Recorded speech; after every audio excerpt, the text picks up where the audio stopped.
Olá, meus amigos, tudo bem com vocês? Nosso curso sobre direito trabalhista e pandemia do Covid-19 está com bastante informações e em nossa aula de hoje trataremos do isolamento social e o teletrabalho. Então, nós estudaremos o teletrabalho analisando vários fatores como a jornada de trabalho, a sua implantação na pandemia e analisaremos quais foram os impactos causados diante da situação pandêmica.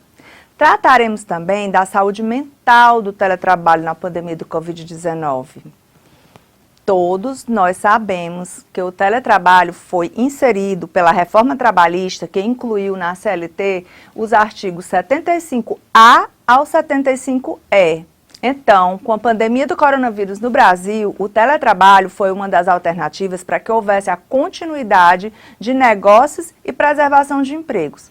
Podemos dizer que o teletrabalho é aquele realizado à distância, fora da sede da empresa, destacando que muitas empresas adotam esse estilo de trabalho visando a diminuírem custos fixos.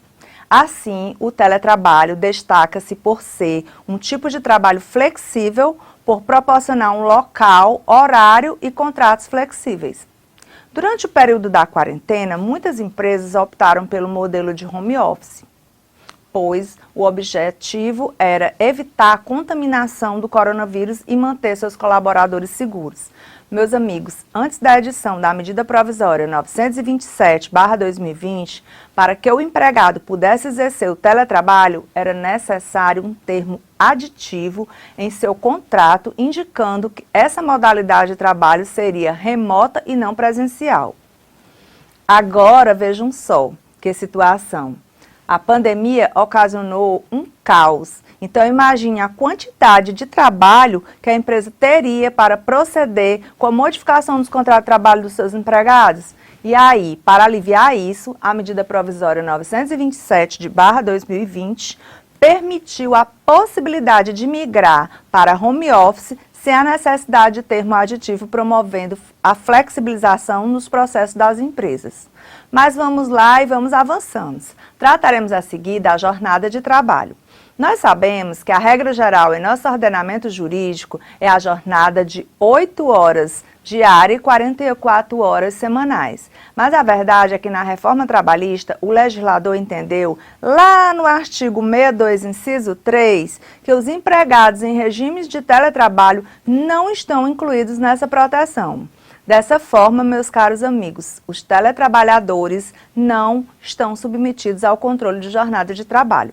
O diferencial da forma tradicional é que o trabalhador não fica restrito ao espaço da empresa, obrigado a se deslocar para o trabalho diariamente para exercer sua atividade.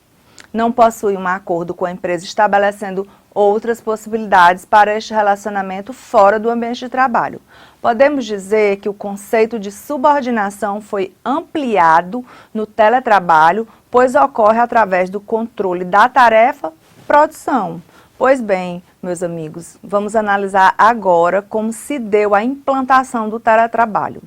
Tendo em vista o isolamento social como uma das principais táticas para prevenir a pandemia e disseminação do vírus, tivemos a implantação do teletrabalho de forma instantânea e urgente. É importante que seja esclarecido que as tarefas laborais tiveram de ser conciliadas com as demais atividades do convívio familiar, tarefas escolares e domésticas.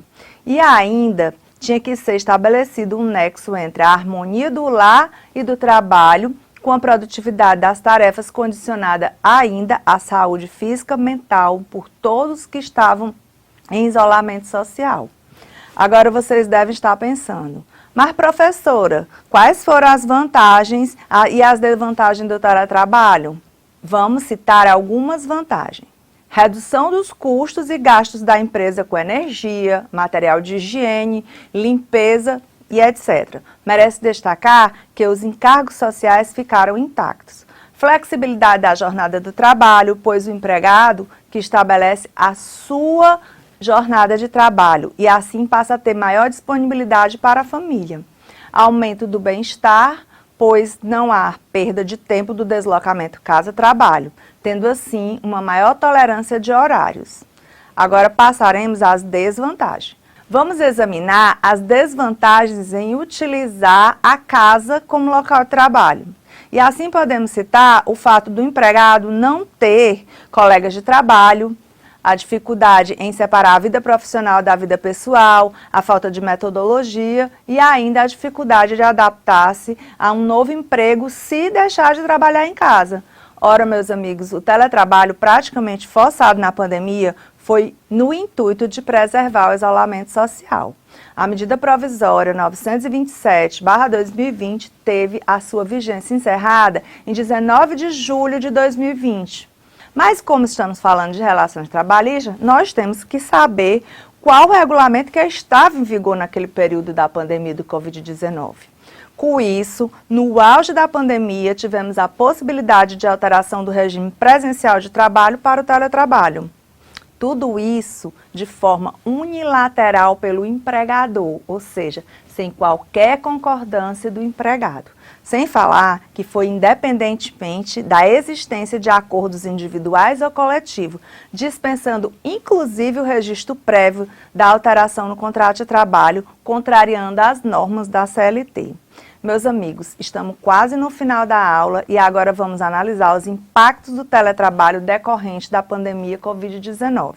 Ora, antes da decretação do estado de calamidade pública, o contrato de trabalho era marcado como uma forma formal e especial. Com a pandemia do Covid-19, tivemos o isolamento social e, com isso, o teletrabalho passou a ser a única forma possível exercida a atividade laboral. Assim, de uma forma rápida e instantânea, tivemos a necessidade de tornar mais flexível o seu uso. Pois bem, para finalizarmos a nossa aula, veremos como ficou a saúde mental dos empregados na utilização do teletrabalho na pandemia. Já estudamos que as medidas de distanciamento físico e isolamento, o uso de máscara, álcool em gel, o teletrabalho foram eficazes no combate à pandemia do Covid-19. Mas, meus amigos, quais foram os custos sociais, econômicos e principalmente psicológicos decorrentes de tais medidas preventivas? O que se observa é que pessoas têm procurado hospitais achando que estão com sintomas de Covid-19, mas na verdade são sintomas de transtorno de ansiedade. No caso do teletrabalho, é importante separar um local ou mais reservado possível e tentar tornar este ambiente arrumado e agradável. Deve também tentar conciliar as tarefas pedagógicas das crianças com os horários de trabalho para minimizar as interrupções.